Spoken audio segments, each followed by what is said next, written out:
어제 말씀에서는 예수님과 니고데모의 긴밀한 대화의 내용을 통하여서 우리가 중생에 대해서 말씀을 나눴습니다.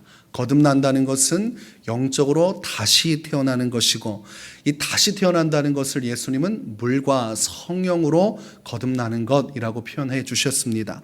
물과 성령으로 거듭난다는 것은 사람이 회개를 통하여서 새롭게 되는 내면의 변화가 바로 거듭남, 다시 태어남이라고 말씀을 드렸습니다. 그러니까 회개를 경험하지 못하고 과거의 죄를 끊고 다시 예수의 사람으로서 새 삶으로 나가는 마음의 변화가 일어나지 않으면 거듭나지 못한 것입니다. 도둑질하던 사람이 도둑을 끊고 예수님의 말씀을 따라 거룩한 삶을 위해 나갈 때, 저 사람의 마음속에 성령의 역사가 일어나 회개케 하셨구나. 저 사람이 지금 영적으로 다시 태어났구나. 이것을 우리가 알 수가 있는 것입니다. 그렇게 영적으로 변화되어지는 본질적인 영적인 다시 태어남의 역사가 있는 자만이 천국에 갈 수 있는 것입니다. 교회에 머물러 있고 격가지를 두르고 교회 안에서 뭔가 큰 일을 행한다 할지라도 심령의 변화, 성령의 역사가 없이는 누구도 하나님의 나라에 들어갈 수가 없습니다. 그러니까 내면의 변화가 참 중요하다는 것입니다. 교회는 본질이 중요하다는 것입니다. 화려한 치장과 사람들에게 인정받는 칭송이 아니라 보이지 않지만 우리 내면 속에 일하시는 성령의 역사가 있는가 없는가, 이것을 통해서 구원을 판가름하게 될 것입니다. 오늘은 성결의 복음이라는 제목으로 말씀을 나누려고 합니다. 이 성결의 복음이라는 것은 너무나 중요한 것입니다. 우리가 예수님을 만나는 사건이 너무나 중요하지만 예수님을 만나고 나서의 삶은 더 중요합니다. 그것을 함축적으로 표현한 것이 성결입니다. 성결. 우리가 어떻게 살아가야 하는가. 예수를 만나고 끝나는 것이 아니지 않습니까? 우리가 예수님 한쪽에 있었던 강도처럼 예수 믿고 죽고 천국 가는 것이 아니라 이 땅에서의 삶이 주어졌기 때문에 어떻게 살 것인지가 너무나 중요한 문제입니다. 우리가 예배를 드리고 주중에 있는 그 6일간의 시간을, 한 주간의 시간을 어떻게 살아갈 것인가, 이것이 굉장히 중요한 것입니다. 기독교 역사에서 큰 업적을 남긴 인물 중에 김익두 목사님이라는 분이 있습니다. 이분은 나중에 훗날 목회자가 되어서 하나님 앞에 쓰임받을 때 평양에서 연합부흥성회를 인도할 때는 3,000명이나 되는 사람이 이분의 말씀을 듣기 위해서 몰려왔습니다. 이분이 가는 곳마다 신유의 역사가 나타났습니다. 병고침의 은혜가 나타나니까 구름대와 같은 사람들이 몰려들었습니다. 말씀도 듣고 은혜도 받고 치유도 받는 일들이 일어난 것입니다. 이분이 서울의 숭동교회에서 연합집회를 할 때는 10,000명의 사람들이 몰려들었습니다. 그분의 설교의 특징은 예수님의 십자가와 속죄에 대한 것, 그리고 회개에 따른 중생의 체험, 우리가 어제 나눈 말씀, 그것이 이제 핵심이었다는 것이죠. 그리고 예수를 믿는 사람의 부활과 천국의 영생 복락, 이것이 핵심이었습니다. 성경에서 말하는 핵심을 과거에서는 모든 부흥사나 목회자들은 중점적으로 다루었는데 오늘날은 이런 내용들을 잘 다루지 않습니다. 어떻게 하면 더 윤택한 삶, 어떻게 하면 더 영적으로 깊이 있는 삶을 살 것인가, 고상한 가르침을 원하지만 원론적인, 원색적인 복음에 대한 것은 오늘날 사라지고 있는 실정입니다. 이 김익두 목사님의 과거의 모습은 깡패였다는 것을 여러분도 잘 알 것입니다. 회심하기 전에, 예수님을 만나기 전에 황해도 아낙골 호랑이였어요. 이번 만나는 날은 그날은 죽는 날입니다. 그러나 예수님을 믿고 나서 내면의 변화가 일어났어요. 중생하게 되고 영적으로 다시 태어나니까 이분이 깡패하던 짓을 다 내어 던지고 그때부터 오직 예수님을 위해서 살아가는 길로 나갑니다. 한 번은 어떤 사람이 이 사람이 정말 예수를 믿는가 싶어서 물 한 바가지를 이분에게 덮어 씌워버린 것입니다. 모욕감을 주면 어떻게 행동할지를 보고자 했는데 그때 이 목사님께서 참았다고 합니다. 여러분에게 누군가 길에서 물을 쏟아내면 여러분 어떡할 겁니까? 아주 난리가 나죠. 있을 수도 없는 일이고 내가 그리스도인이라는 것과 물 한 바가지 덮어 쓰는 것은 아무 상관이 없다. 그러면서 아마 큰 싸움이 벌어질 것입니다. 그런데 김익두 목사님이 회심하고 나서 옛날 일을 청산했다고 했어요. 과거 같으면 주목이 나갔을 텐데 이제 하나님 안에서 새로워졌으니까 때릴 수가 없는 거예요. 참고 인내했다는 것을 우리가 알 수 있습니다. 그리고 꾸준히 믿음의 길로 하나님의 길로 나갔다는 것을 알 수 있습니다. 여러분, 김익두 목사님이 예수님을 만나 깡패에서 목사가 됐다는 것 참 중요합니다. 그러나 더 중요한 것은 그분이 그 이후에 죽을 때까지 어떤 삶의 흔적을 남겼는지가 더 중요한 것입니다.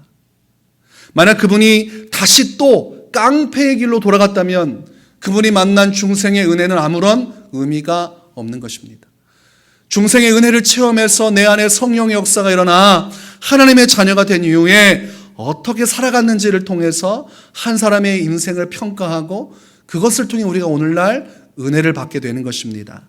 사도 바울은 다메섹 도상에서 예수님을 만났습니다. 뜻하지 않은 만남이었어요. 예수님이 누군지도 잘 몰랐지만 예수님을 믿는 자들은 다 이단자라고 생각했습니다. 그래서 자신의 사명은 예수 믿는 자들을 다 끌어다가 대제사장회로 끌고 가고 그들을 심판해서 죽이는 것, 그들을 판결해서 다시는 이단 행위를 못하도록 하는 것이 사도 바울의 사명이라고 생각했습니다. 그러다가 다메섹 그 도상, 다메섹을 지나갈 때에 하늘에서 빛이 쏟아지고 그때 예수님의 음성을 직접적으로 듣게 됩니다. 그리고 두 눈이 멀어버리게 됩니다. 우리가 이사야 선지자가 하나님의 영광을 보았을 때에 이루 말할 수 없는 두려움을 느꼈습니다.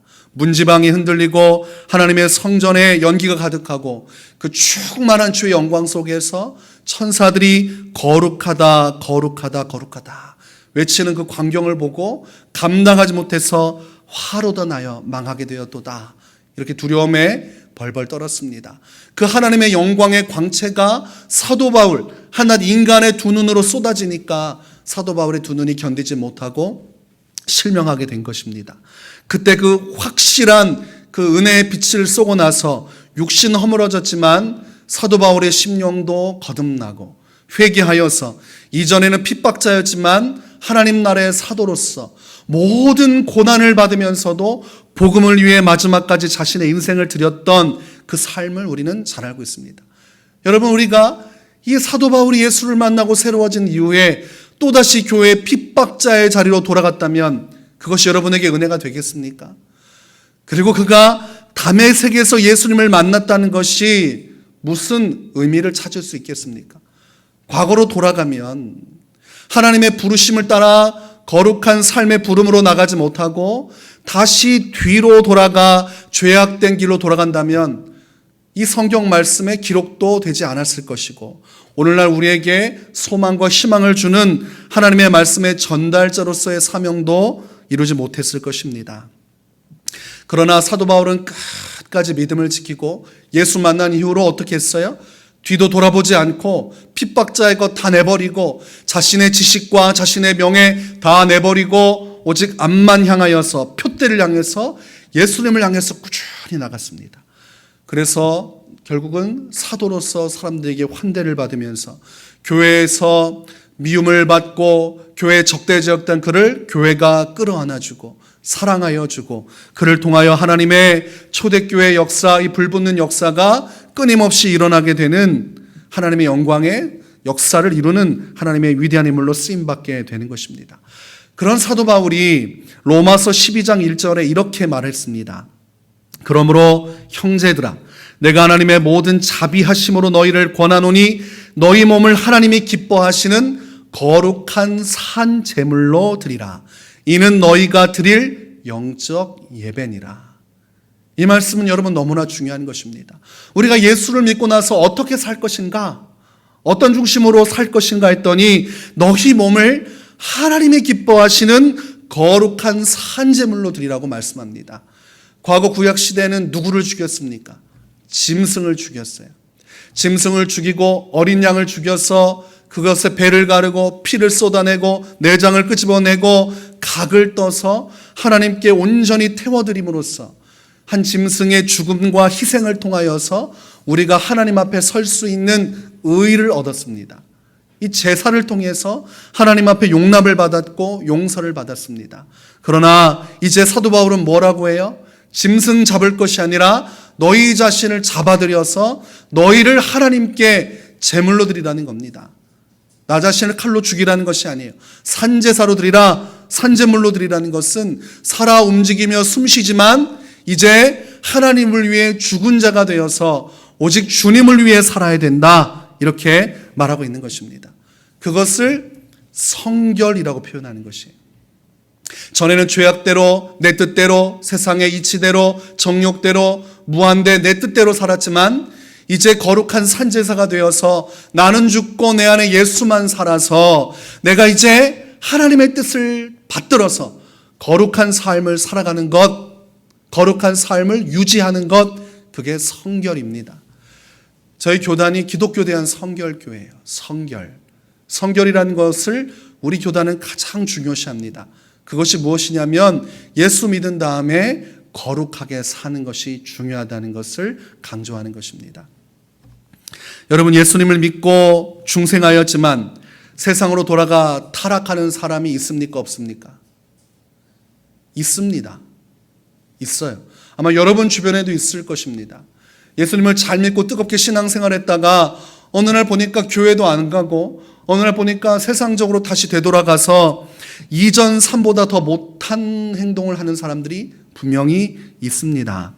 베드로후서 2장 20절에서 22절에 베드로 사도가 아주 중요한 말씀을 해주십니다. 만일 그들이 우리 주 대신 구주 예수 그리스도를 알므로 세상의 더러움을 피한 후에 다시 그 중에 얽매이고 지면 그 나중 형편이 처음보다 더 심하리니 의의 도를 안 후에 받은 거룩한 명령을 저버리는 것보다 알지 못하는 것이 도리어 그들에게 나으니라. 참된 속담에 이르기를 개가 그 토하였던 것에 돌아가고 돼지가 씻었다가 더러운 구덩이에 도로 누웠다 하는 말이 그들에게 응하였도다. 이렇게 말씀을 하고 있습니다. 예수님을 믿고 나서 세상의 더러움을 피했어요.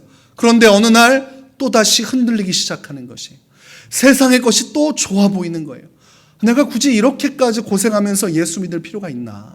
나도 세상에서 세상 사람들과 좀 즐기며 살아가고 싶다. 그러면서 청산했던 과거로 다시 되돌아가는 것을 말합니다. 그렇게 되면 다시 그 중에 얽매이고 지면 그 나중 형편이 처음보다 더 심해진다. 예수 믿지 않았던 때보다 더 큰 위기가 찾아온다는 겁니다. 여러분, 쉽게 이야기하면 예수 믿기 전에 예수를 안 믿어서 내 영혼이 죽은 바가 되어서 중생을 경험하지 못해서 천국에 가지 못하는 안타까움이 있지 않습니까? 그런데 예수 믿고서 다시 과거의 생활, 죄악된 생각으로 돌아가 하나님의 뜻을 저버리면 더 큰 심판을 받게 될 것이라고 말씀을 하고 있습니다. 예수님께서 무엇이라 말씀하셨어요? 알고서 죄 지은 사람은 더 크게 맞을 것이다, 이런 말씀하셨습니다. 이 모습을 성경에선 속담과 비유했는데 마치 개가 토해버렸어요. 자신의 먹었던 것을 토해내는데 다시 그 토한 것에 몸을 부비는 것과, 또한 돼지를 깨끗하게 씻겨놨는데 돼지가 꿀꿀꿀 대면서 다시 더러운 구덩이에다가 온몸을 지디기는 것과 같습니다. 똥과 오물이 가득한 그 구덩이로 다시 돌아가는 여러분 돼지의 모습을 상상해 보십시오. 그렇게 깨끗하게 씻어놨는데 돼지가 또 구덩이에 들어가는 거예요. 마치 예수님을 믿고 회개하고 중생한 사람이 다시 더럽고 추잡한 죄악으로 되돌아가는 것이 이와 같다는 것입니다. 여러분, 우리는 더럽고 추잡한 오물로 가득한 인생이었습니다. 그러나 예수님을 구주로 믿고 그 믿음 안에 회개하고 중생하여서 하나님의 부름으로 나아가게 되었어요. 더러운 우리를 예수의 십자가 피로 깨끗하게 씻겨주셨습니다. 그리고 예수님께서 의의 옷을 입혀주셨어요. 깨끗한 세마포처럼 세상의 누구도 희게 할 수 없는 예수님께서 변화산에서 보여주셨던 그 하얀 옷처럼 우리의 더러운 것을 보혈로 씻기시고 의의 옷, 칭의라고 하죠. 너는 이제 더 이상 죄인이 아니고 의인이라는 하나님의 선언을 해주셨습니다. 그런데 그런 의롭게 된 사람이 다시 또 죄악으로 돌아가니 구덩이에 빠진 돼지와 같다고 할 수 있습니다. 하나님은 성도를 구원한 다음에 어디로 부르시냐면 거룩한 삶으로 부르십니다. 이것이 중요한 것입니다. 다시는 죄악으로 가지 말고 새롭게 된 그 상태로 앞으로 전진하여서 더 거룩한 인생을 살아가라. 즉 말씀을 따라 자신을 부인하고 순종하여 십자가를 지고 따라감으로 세상과 구별된 존재로 살아가라고 성도를 일상으로 부르신 것입니다. 그래서 여러분의 몸은, 육신은 이 세상 속에 거하지만 여러분의 삶은 여전히 거룩해야 됩니다. 처음 예수 믿고 얼마간만 거룩하고 열심을 내는 게 아니라 성경은 꾸준히 그 길로 나가야 된다고 말씀합니다. 그게 믿음의 등불을 켜고 있는 것이에요. 혼인잔치에 비유해서 믿음의 등불을 가진 처녀와 그렇지 않은 처녀가 신랑을 기다리지 않습니까? 하나님의 말씀을 가지고 거룩한 삶을 살아가는 처녀가 바로 믿음의 등불을 지키고 있는 처녀입니다. 그런데 거룩한 삶을 저버리고 온갖 악행을 하고 음행을 행하고 신랑을 맞을 준비가 되지 않으면, 거룩한 삶을 유지하지 못하면 마침내 혼인잔치에 들어갈 수 없다는 말을 우리는 두려움으로 받아들여야 됩니다. 우리가 왜 다시금 죄악된 삶으로 돌아가는 것이 무섭습니까? 성경은 친히 경고를 합니다. 히브리서 6장 4절에서 6절에 한 번 빛을 받고 하늘의 은사를 맛보고 성령에 참여한 바 되고 하나님의 선한 말씀과 내세의 능력을 맛보고도 타락한 자들은 다시 새롭게 하여 회개하게 할 수 없나니 이는 그들이 하나님의 아들을 다시 십자가에 못 박아 드러내놓고 욕되게 함이라, 이렇게 말씀하고 있습니다. 타락하는 일들이 일어난다는 것입니다. 누군가를 실족하게 할 수도 있고 또는 내가 실족의 대상이 돼서 타락할 수 있는데, 그 타락에 대해서 뭐라고 하냐면 하나님의 은혜의 빛을 한번 받은 자, 그러니까 사도 바울처럼 다메섹 도상에서 하나님의 은혜의 빛을 쬐는 영적인 경험이 있고 중생한 사람, 하늘의 은사를 맛보고 성령에 참여한 사람이 하나님 앞에서 말씀을 떠나 거룩함을 떠나 타락의 길로 가게 되면, 말씀의 은혜도 경험하고 정말 내 안에 놀라운 하나님의 응답도 경험한 사람이 다시금 세상의 타락으로 돌아가게 되면 성경은 다시 새롭게 하여 회개할 수 없다라고 선언합니다. 왜냐하면 다시 또 세상으로 돌아가 타락하는 것은 하나님의 아들을 다시 십자가에 못 박아 욕되게 하는 것과 같다는 것이에요. 우리가 처음 예수를 믿었을 때 예수님께서 십자가에 달려 돌아가시고, 또한 성경도 나도 죽었다고 얘기하죠. 나도 십자가에 못 박아서 예수와 함께 죽었다. 그게 갈라디아서 2장 20절의 고백입니다. 이제 나는 죽고 내 안에 예수만 사는 것. 그래서 예수님만 십자가에 죽은 게 아니라 이 땅에서 육신적으로 살던 욕망 덩어리였던 나도 죽고 이제 예수님과 함께 새 삶을 시작했는데, 다시 또 예수님을 저버리고 세상의 음란과 더러움으로 되돌아간다는 건 어떤 거예요? 나는 다시 살아난 거예요. 그러면 내가 다시 또 영적으로 죽으려면 어떻게 해야 돼요? 예수님을 못 박아 죽여야지만 내가 또 용서받는 겁니다. 예수님과 함께 나는 죽었고 이제 그게 끝나요. 그게 끝입니다. 천국 갈 때까지 그렇게 살아가야 돼요.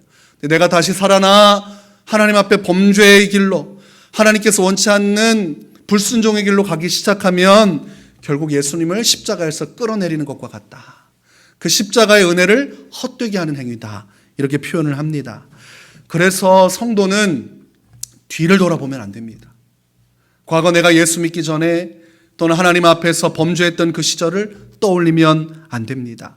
오직 내가 거룩하게 살아야 되는구나, 나에게 뒤로 돌아갈 권한은 없구나, 내가 예수를 믿었으니 온전히 말씀을 따라 회개한 대로 거룩한 삶을 살아야겠구나, 전에 음행하던 대로 거짓말하고 사람을 속이고 하나님 앞에서 정말 하나님 없이 살았던 그 삶으로 돌아가면 나는 끝이구나, 이런 우리 마음속에 두려움이 있어야 됩니다. 이 영적인 이 마지노선이 없으면 마음껏 타락하게 돼 있어요. 뭐 타락하다가 돌아오면 되지, 뭐 내 마음대로 살다가 죽기 전에 예수 믿으면 되지, 그렇게 되지 않습니다. 전에 한 집사님이 그러는 거예요. 목사님, 우리 친척 중에 정말로 못된 사람이 많습니다. 예수 믿는다고 하면서 말하는 것도 악독하고 가정을 분란을 일으키고 정말 예수 믿는다고 볼 수 없는 사람들이 많은데 저 예수 못 믿겠습니다, 이런 얘기를 하는 거예요. 예수님을 믿는다고 하면서 삶이 엉망인 사람들을 본다는 겁니다. 정말 저 사람이 예수 믿는 사람인지 모를 사람들, 그게 자기 친척 중에 있다는 것입니다. 그래서 자기는 신앙생활 못하겠다는 거예요. 그러면서 한 가지를 질문하는 거예요. 목사님, 제가 또 세상으로 돌아가 마음껏 살다가 죽기 전에 예수 믿고 구원받으면 안 됩니까? 여러분, 이런 질문 한 번쯤은 하지 않을까요? 예수 믿고 나니까 너무나 많은 것들을 희생해야 되는 거예요.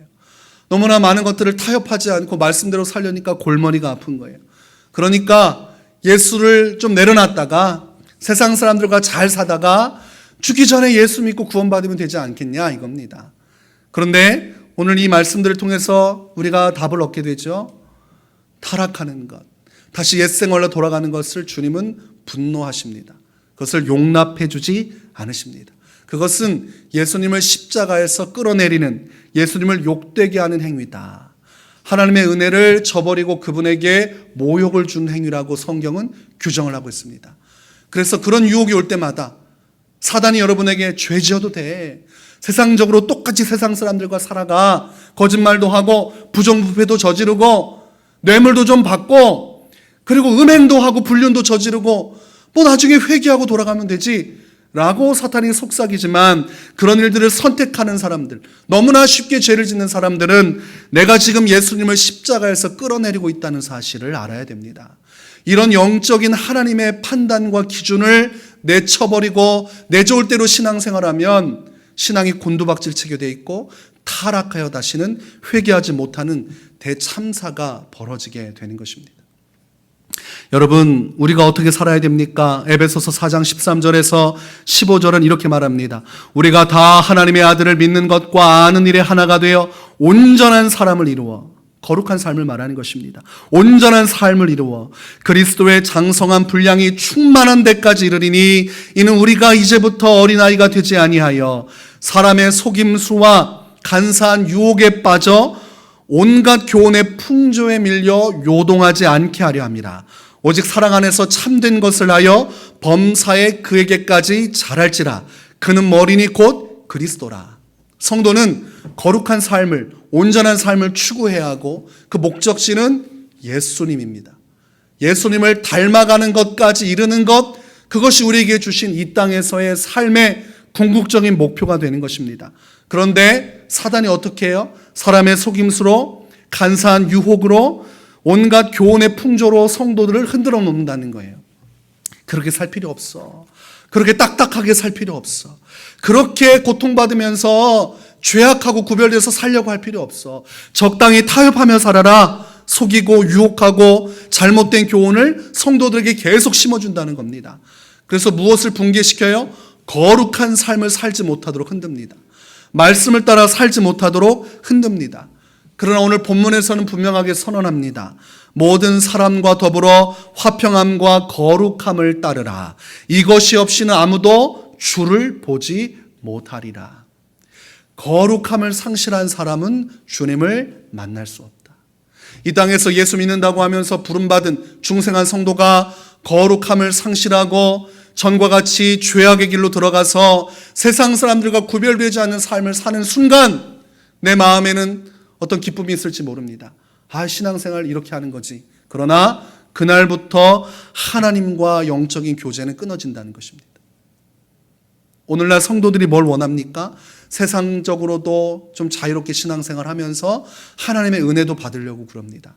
그러나 거룩함을 상실하면 주님의 은혜는 떠나간다. 삼손의 머리카락을 잘라내면 주님께서 주셨던 능력은 빠져나가는 것입니다. 머리카락이 잘라져도 내가 들릴라와 간음하고 죄악을 범해도 하나님의 능력이 내게 있을 것이다? 아니지요. 거룩함의 머리카락이 잘라지면 하나님의 은혜도 그때부터 중단되는 것입니다. 많은 성도들이 질문을 합니다. 목사님, 한 주간 동안 그렇게 힘들게 살았는데 주님의 은혜가 느껴지지 않아요. 한 가지입니다. 지금 거룩함을 상실한 채 살아가고 있고 내 죄를 내버리지 않고 온전한 회개의 열매를 맺지 않고 살아가고 있으니 주님의 은혜가 임할 리가 있겠습니까? 죄악을 여전히 끌어안고 있는데, 아니 불륜을 행하고 있고 음란을 행하면서 교회 와서 은혜 받기를 원한다는 거예요. 남의 가정 파탄내고 내 가정 파탄내면서도 또 교회 와서 예배를 드려요. 여러분 이해가 안 되죠? 많습니다. 현재 진행형으로 남의 가정 다 파탄내면서도 교회 사역한다는 사람들이 있어요. 그리고 교회 와서 울면서 기도하면서 은혜 받았다는 사람이 있어요. 그게 무슨 은혜입니까? 그냥 종교 생활하는 것이지. 그런 삶에는 하나님의 역사가 없어요. 마치 신천지에 가면 그 사람들 너무 막 좋다고 하잖아요. 막 울고불고 합니다. 그러나 하나님은 없습니다. 종교 생활에 기쁨을 줄 수 있는 것이죠. 그러나 진실한 것은 종교 생활이 중요한 게 아니라 진리이신 하나님을 만나 구원에 이르러 천국 가는 게 중요하지 종교적인 은혜를 얻는 게 중요하지 않습니다. 그러니 마태복음 5장 48절에 그러므로 하늘에 계신 너희 아버지의 온전하심과 같이 너희도 온전하라. 거룩하라는 것이죠. 마태복음 5장 27절에서 30절에서 예수님은 아주 대단한 말씀을 하십니다. 너희들 마음에 간음하는 생각만 해도 그거 간음이야. 마음으로도 죄를 짓지 말아라. 우리가 과거 율법에서는 행위에 초점을 맞췄지 않습니까? 그래서 음란하고 간음한 행위를 했을 때 징계가 떨어지는데 예수님은 더 심각한 말씀을 하셨어요. 마음속에 죄된 생각을 하는 것조차도 용납할 수 없다는 것입니다. 그러니 복음은 율법보다 더 철저한 걸 요구하는 것이에요. 사람들은 잘못 해석합니다. 복음이 왔으니 그 자유한 복음이 우리를 용서케 하셨으니 죄를 지어도 회개하면 된다 이렇게 말해요. 그러나 예수님은 네가 예수를 믿고 복음을 믿는다면 회개했다면 마음속으로도 죄를 짓지 말아라 이렇게 말씀하십니다. 그러니까 이 세상에서 성경을 자기 멋대로 해석하는 사람의 관점과 진짜 복음이 말하는 거룩한 삶의 관점 자체가 이렇게 격차가 나는 것입니다. 여러분 잘못된 설교는 회개하면 되니까 여러분 괜찮습니다 라고 말하는 설교는 잘못된 겁니다. 제 조카가 하나가 있는데 그 친구가 교회를 다니고 있다고 그래요. 그래서 제가 한번 만나서 신앙생활 하니까 자기는 교회 가면 회개만 한대요. 그래서 무슨 회개를 하니 한 주간 동안 술이 고주망태가 돼가지고 자기가 술을 먹다 토할 때까지 먹는다는 겁니다. 그리고 교회 가면 예배 시간 내내 회개한다는 거예요. 하나님 잘못했습니다. 이 술 문제 제가 끊어야 되는데 제가 잘못했습니다. 그 친구 아버지가 술 먹다가 뇌에 문제가 생겨서 약간 치매 현상이 있습니다.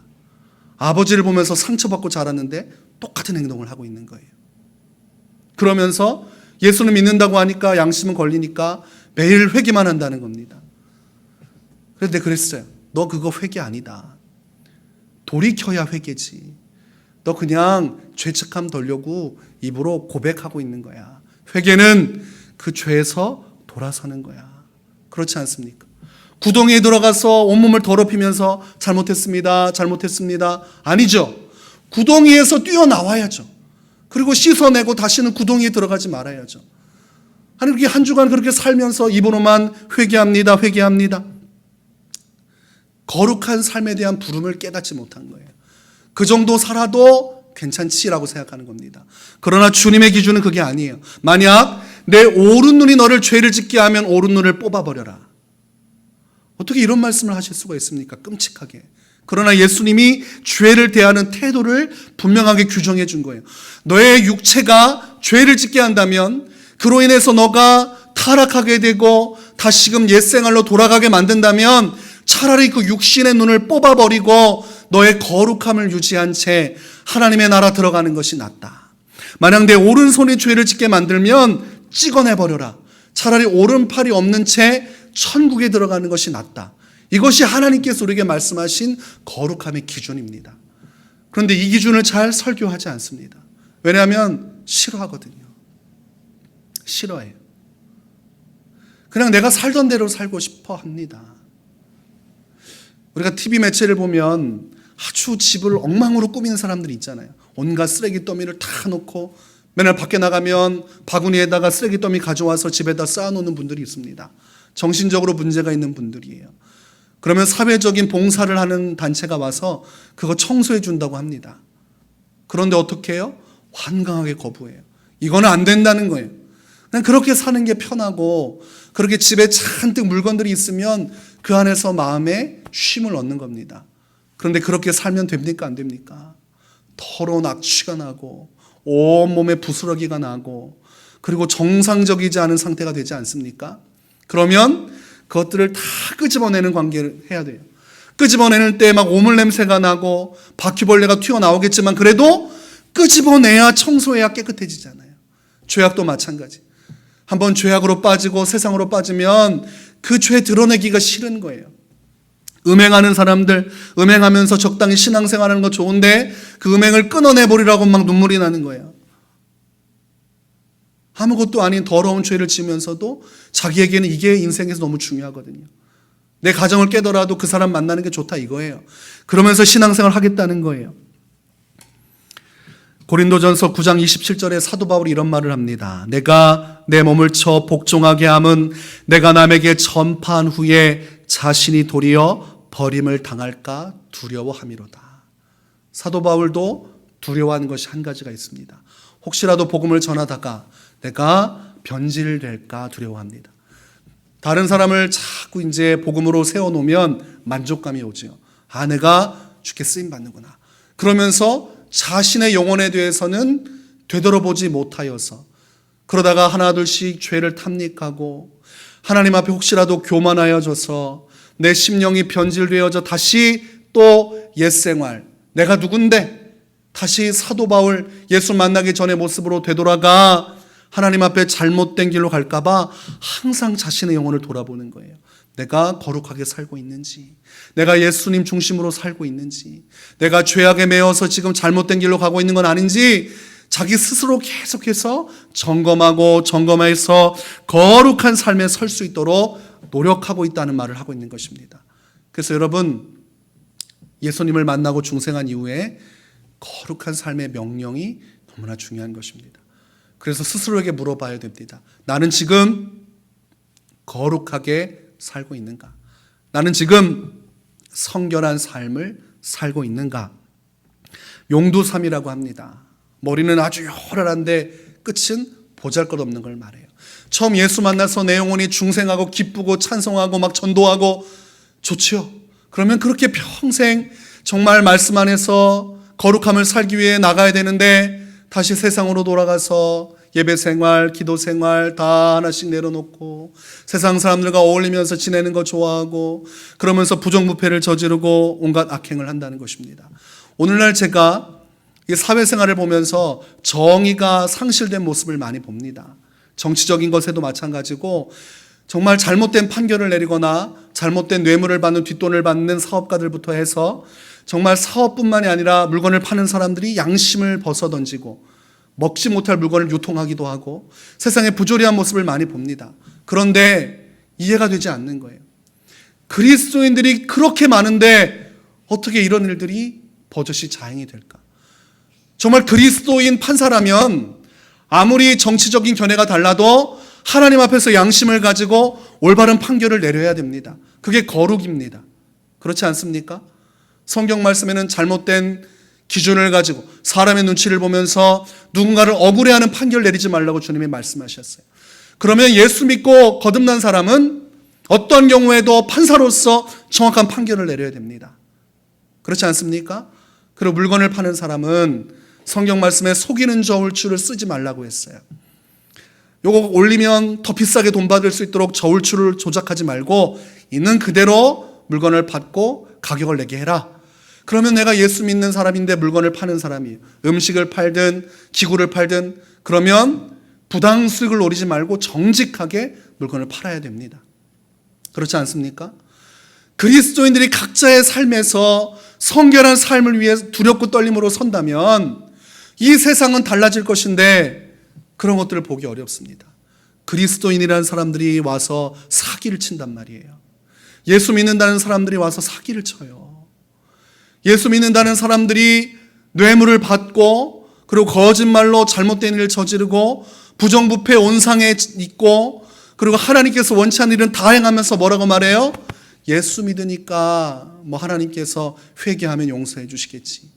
끊임없이 십자가에서 예수님을 끌어던지고 자신을 구덩이에 집어던지면서 하늘의 은혜 주신 은혜를 다 하나님 앞에서 욕보이고 있는 짓을 하고 있습니다. 다시 회개하여 돌이킬 수 없다는 주의 말씀이 우리 눈앞에 있고 오직 우리는 장성한 예수 그리스도의 믿음의 분량에 이르기까지 거룩해야만 한다는 주의 명령이 있습니다.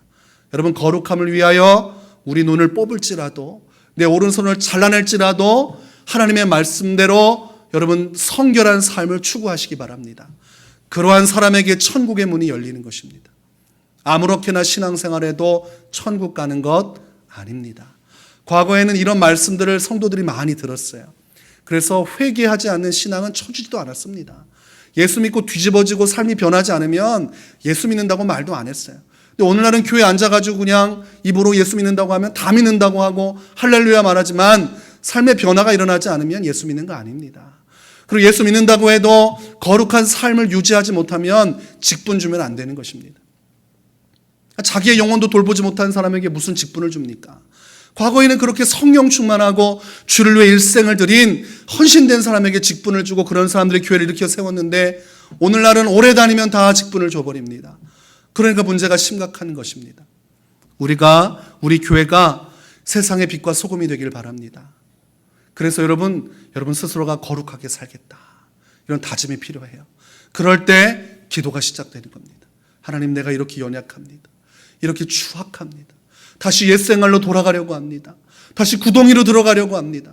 예수님을 십자가에서 끌어내려 욕되게 하려고 합니다. 주님 용서해 주십시오. 저를 도와주십시오. 성령으로 붙잡아 주십시오. 그러할 때 기도의 자리에 가게 되고 그러할 때 은혜를 추구하면서 예배의 자리에 가게 돼요. 회개하면 되지 그러면서 예배를 떠나고 기도를 떠나는 건 사단이 속임수를 가지고 여러분을 타락시키는 과정에 있는 것입니다.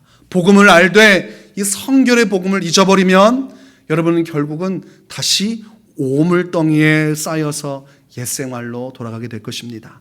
우리 교회가 이 성결의 은혜를 추구하는 교회가 되길 바랍니다. 거룩한 교회, 거룩한 공동체. 여러분이 있는 곳에서는 하나님의 영광이 일어나고 하나님의 뜻이 이루어지고 정직하고 순전하여서 그렇게 살아가면 여러분 이곳에 이제 하나님께서 사람들을 보내주실 터인데 그 사람도 우리가 하나가 되어서 예수 믿으면 이렇게 거룩하게 사는 것이구나. 예수 믿으면 전처럼 살면 안 되는구나. 그 은혜를 따라가게 돼 있어요. 그래서 우리가 그런 거룩함의 통로가 되는 하나님께서 쓰시는 교회가 될 수 있기를 주의 이름으로 축원합니다.